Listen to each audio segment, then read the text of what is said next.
The other thing we had to work with is that because we were also trying that case, not simply appellate counsel, our lawyer stood up and said, Your Honor, we are requesting that you give a curative instruction, that you didn't mean to be commenting on the credibility of the witness, that the credibility of the witness is entirely for the jury to assess. And if anything, the court has said that suggests that the court found this witness incredible, that's certainly not what was intended. And they didn't want to ask for that because they didn't want the problem cured. We wanted the problem cured because the trial was going splendidly. So curative instructions, to answer another part of your question, are broadly presumed in Georgia to be effective.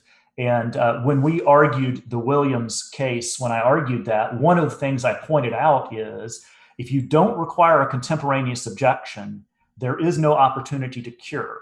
And this court has 4 times in the last 12 months in felony criminal cases said that curative instructions are presumed to remedy any prejudice. In serious misstatements of the law by prosecutors, things a lot more serious than a civil case over damages.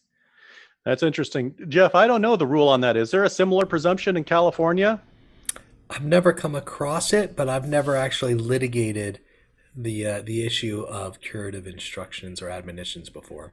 Yeah, my own hunch is that the curative instructions probably don't do a heck of a lot. But on the other hand, I have interviewed jurors who have mentioned that, well, yeah, such and such was said, but the judge told us not to consider that, and so they do at least make an effort. At least some of them do. But there is the toothpaste out of the tube factor. Right. So that the persuasive effect has already been made. How do you talk yourself out of being persuaded by something?